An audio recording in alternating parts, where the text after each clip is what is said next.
تفہیم القرآن، روزانہ ایک رکوع، ترجمہ و تفسیر کے ساتھ قرآن کو سمجھیں۔ سبسکرائب کریں اور جڑے رہیں۔ وَلَقَدْ أَخَذْنَا آلَ فِرْعَوْنَ بِالسِّنِينَ وَنَقْصٍ مِّنَ الثَّمَرَاتِ لَعَلَّهُمْ يَذَّكَّرُونَ فَإِذَا جَاءَتْهُمُ الْحَسَنَةُ قَالُوا لَنَا هَٰذِهِ وَإِن تُصِبْهُمْ سَيِّئَةٌ يَطَّيَّرُوا بِمُوسَىٰ وَمَن مَّعَهُ أَلَا إِنَّمَا طَائِرُهُمْ عِندَ اللَّهِ وَلَٰكِنَّ أَكْثَرَهُمْ لَا يَعْلَمُونَ۔ ہم نے فرعون کے لوگوں کو کئی سال تک قحط اور پیداوار کی کمی میں مبتلا رکھا کہ شاید ان کو ہوش آئے، مگر ان کا حال یہ تھا کہ جب اچھا زمانہ آتا تو کہتے کہ ہم اسی کے مستحق ہیں، اور جب برا زمانہ آتا تو موسیٰ اور اس کے ساتھیوں کو اپنے لیے فال بد ٹھہراتے، حالانکہ در حقیقت ان کی فال بد تو اللہ کے پاس تھی، مگر ان میں سے اکثر بے علم تھے۔ وَقَالُوا مَهْمَا تَأْتِنَا بِهِ مِنْ آيَةٍ لِتَسْحَرَنَا بِهَا فَمَا نَحْنُ لَكَ بِمُؤْمِنِينَ۔ انہوں نے موسیٰ سے کہا، تو ہمیں مسحور کرنے کے لیے خواہ کوئی نشانی لے آئے، ہم تو تیری بات ماننے والے نہیں ہیں۔ یہ انتہائی ہٹ دھرمی و سخن پروری تھی کہ فرعون کے اہل دربار اس چیز کو بھی جادو قرار دے رہے تھے جس کے متعلق وہ خود بھی بالیقین جانتے تھے کہ وہ جادو کا نتیجہ نہیں ہو سکتی۔ شاید کوئی بیوقوف آدمی بھی یہ باور نہ کرے گا کہ ایک پورے ملک میں قحط پڑ جانا اور زمین کی پیداوار میں مسلسل کمی واقع ہونا کسی جادو کا کرشمہ ہو سکتا ہے۔ اسی بنا پر قرآن مجید کہتا ہے کہ فَلَمَّا جَاءَتْهُمْ آيَاتُنَا مُبْصِرَةً قَالُوا هَذَا سِحْرٌ مُبِينٌ وَجَحَدُوا بِهَا وَاسْتَيْقَنَتْهَا أَنفُسُهُمْ ظُلْمًا وَعُلُوًّا۔ سورہ نمل آیات 13-14۔ یعنی جب ہماری نشانیاں علانیہ ان کی نگاہوں کے سامنے آئیں تو انہوں نے کہا یہ تو کھلا جادو ہے، حالانکہ ان کے دل اندر سے قائل ہو چکے تھے، مگر انہوں نے محض ظلم اور سرکشی کی راہ سے ان کا انکار کیا۔ فَأَرْسَلْنَا عَلَيْهِمُ الطُّوفَانَ وَالْجَرَادَ وَالْقُمَّلَ وَالضَّفَادِعَ وَالدَّمَ آيَاتٍ مُفَصَّلَاتٍ فَاسْتَكْبَرُوا وَكَانُوا قَوْمًا مُجْرِمِينَ۔ آخر کار ہم نے ان پر طوفان بھیجا، ٹڈی دل چھوڑے، سرسریاں پھیلائیں، مینڈک نکالے اور خون برسایا۔ یہ سب نشانیاں الگ الگ کر کے دکھائیں، مگر وہ سرکشی کیے چلے گئے اور وہ بڑے ہی مجرم لوگ تھے۔ آخر کار ہم نے ان پر طوفان بھیجا۔ غالباً بارش کا طوفان مراد ہے جس میں اولے بھی برسے تھے۔ اگرچہ طوفان دوسری چیزوں کا بھی ہو سکتا ہے، لیکن بائبل میں ژالہ باری کے طوفان کا ہی ذکر ہے، اس لیے ہم اسی معنی کو ترجیح دیتے ہیں۔ سرسریاں پھیلائیں۔ اصل میں لفظ قمل استعمال ہوا ہے جس کے کئی معنی ہیں، جوں، چھوٹی مکھی، چھوٹی ٹڈی، مچھر، سرسری وغیرہ۔ غالباً یہ جامع لفظ اس لیے استعمال کیا گیا ہے کہ بیک وقت جوؤں اور مچھروں نے آدمیوں پر اور سرسریوں یعنی گھن کے کیڑوں نے غلے کے ذخیروں پر حملہ کیا ہوگا۔ تقابل کے لیے ملاحظہ ہو بائبل کی کتاب خروج باب 7-12۔ وَلَمَّا وَقَعَ عَلَيْهِمُ الرِّجْزُ قَالُوا يَا مُوسَى ادْعُ لَنَا رَبَّكَ بِمَا عَهِدَ عِندَكَ لَئِن كَشَفْتَ عَنَّا الرِّجْزَ لَنُؤْمِنَنَّ لَكَ وَلَنُرْسِلَنَّ مَعَكَ بَنِي إِسْرَائِيلَ فَلَمَّا كَشَفْنَا عَنْهُمُ الرِّجْزَ إِلَىٰ أَجَلٍ هُمْ بَالِغُوهُ إِذَا هُمْ يَنكُثُونَ فَانتَقَمْنَا مِنْهُمْ فَأَغْرَقْنَاهُمْ فِي الْيَمِّ بِأَنَّهُمْ كَذَّبُوا بِآيَاتِنَا وَكَانُوا عَنْهَا غَافِلِينَ۔ جب کبھی ان پر بلا نازل ہو جاتی تو کہتے، اے موسیٰ، تجھے اپنے رب کی طرف سے جو منصب حاصل ہے اس کی بنا پر ہمارے حق میں دعا کر، اگر اب کہ تو ہم پر سے یہ بلا ٹلوا دے تو ہم تیری بات مان لیں گے اور بنی اسرائیل کو تیرے ساتھ بھیج دیں گے۔ مگر جب ہم ان پر سے اپنا عذاب ایک وقت مقرر کے لیے جس کو وہ بہرحال پہنچنے والے تھے ہٹا لیتے تو وہ یکلخت اپنے عہد سے پھر جاتے۔ تب ہم نے ان سے انتقام لیا اور انہیں سمندر میں غرق کر دیا، کیونکہ انہوں نے ہماری نشانیوں کو جھٹلایا تھا اور ان سے بے پرواہ ہو گئے تھے۔ وَأَوْرَثْنَا الْقَوْمَ الَّذِينَ كَانُوا يُسْتَضْعَفُونَ مَشَارِقَ الْأَرْضِ وَمَغَارِبَهَا الَّتِي بَارَكْنَا فِيهَا وَتَمَّتْ كَلِمَةُ رَبِّكَ الْحُسْنَى عَلَى بَنِي إِسْرَائِيلَ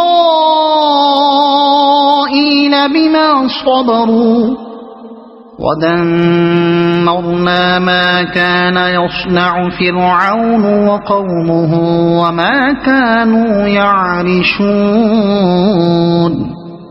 اور ان کی جگہ ہم نے ان لوگوں کو جو کمزور بنا کر رکھے گئے تھے اس سرزمین کے مشرق و مغرب کا وارث بنا دیا جسے ہم نے برکتوں سے مالا مال کیا تھا۔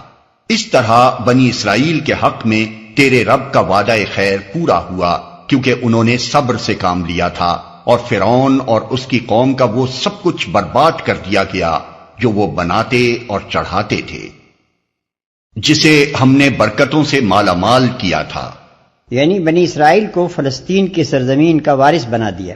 بعض لوگوں نے اس کا مفہوم یہ لیا ہے کہ بنی اسرائیل خود سرزمین مصر کے مالک بنا دیے گئے، لیکن اس معنی کو تسلیم کرنے کے لیے نہ تو قرآن کریم کے اشارات کافی واضح ہیں اور نہ تاریخ و آثار ہی سے اس کی کوئی قوی شہادت ملتی ہے، اس لیے اس معنی کو تسلیم کرنے میں ہمیں تأمل ہے۔ وَجَاوَزْنَا بِبَنِي إِسْرَائِيلَ الْبَحْرَ فَأَتَوْا عَلَى قَوْمٍ يَعْكُفُونَ عَلَى أَصْنَامٍ لَهُمْ قَالُوا يَا مُوسَى اجْعَل لَّنَا إِلَٰهًا كَمَا لَهُمْ آلِهَةٌ قَالَ إِنَّكُمْ قَوْمٌ تَجْهَلُونَ۔ بنی اسرائیل کو ہم نے سمندر سے گزار دیا، پھر وہ چلے اور راستے میں ایک ایسی قوم پر ان کا گزر ہوا جو اپنے چند بتوں کی گرویدہ بنی ہوئی تھی۔ کہنے لگے، اے موسیٰ، ہمارے لیے بھی کوئی ایسا معبود بنا دے جیسے ان لوگوں کے معبود ہیں۔ موسیٰ نے کہا، تم لوگ بڑی نادانی کی باتیں کرتے ہو، ہمارے لیے بھی کوئی ایسا معبود بنا دے جیسے ان لوگوں کے معبود ہیں۔ بنی اسرائیل نے جس مقام سے بحر احمر کو عبور کیا وہ غالباً موجودہ سویز اور اسماعیلیہ کے درمیان کوئی مقام تھا۔ یہاں سے گزر کر یہ لوگ جزیرہ نما سینا کے جنوبی علاقے کی طرف ساحل کے کنارے کنارے روانہ ہوئے۔ اس زمانے میں جزیرہ نما سینا کا مغربی اور شمالی حصہ مصر کی سلطنت میں شامل تھا۔ جنوب کے علاقے میں موجودہ شہر تور اور ابو زنیمہ کے درمیان تانبے اور فیروزے کی کانیں تھیں، جن سے اہل مصر بہت فائدہ اٹھاتے تھے، اور ان کانوں کی حفاظت کے لیے مصریوں نے چند مقامات پر چھاونیاں قائم کر رکھی تھیں۔ انہی چھاونیوں میں سے ایک چھاونی مفقہ کے مقام پر تھی، جہاں مصریوں کا ایک بہت بڑا بت خانہ تھا، جس کے آثار اب بھی جزیرہ نما کے جنوبی مغربی علاقے میں پائے جاتے ہیں۔ اس کے قریب ایک اور مقام بھی تھا جہاں قدیم زمانے سے سامی قوموں کی چاند دیوی کا بت خانہ تھا۔ غالباً انہی مقامات سے کسی کے پاس سے گزرتے ہوئے بنی اسرائیل کو، جن پر مصریوں کی غلامی نے مصریت زدگی کا اچھا خاصا گہرا ٹھپا لگا رکھا تھا، ایک مصنوعی خدا کی ضرورت محسوس ہوئی ہوگی۔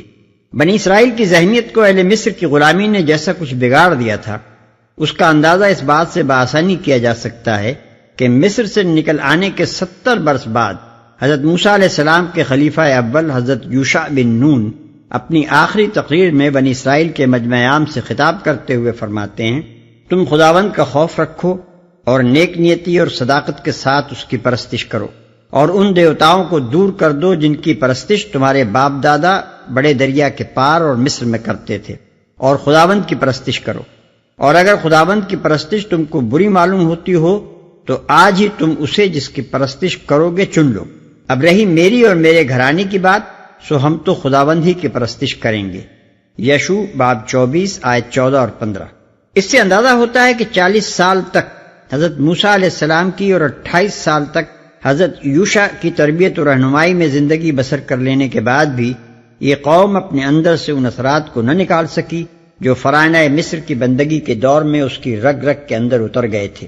پھر بھلا کیوں کر ممکن تھا کہ مصر سے نکلنے کے بعد فوراً ہی جو بتکدہ سامنے آ گیا تھا اس کو دیکھ کر ان بگڑے ہوئے مسلمانوں میں سے بہتوں کی پیشانیاں اس آستانے پر سجدہ کرنے کے لیے بیتاب نہ ہو جاتی جس پر وہ اپنے سابق آقاؤں کو ماتھا رگڑتے ہوئے دیکھ چکے تھے۔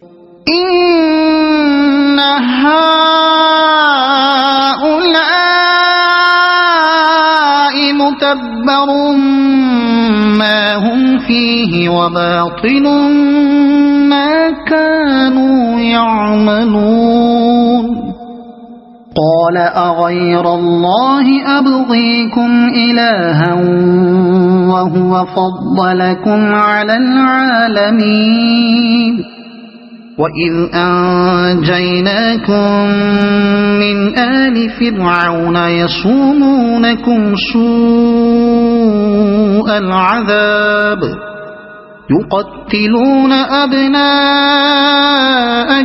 وَيَسْتَحْيُونَ نِسَاءَكُمْ وَفِي ذَلِكُمْ بَلَاءٌ من ربكم عظیم۔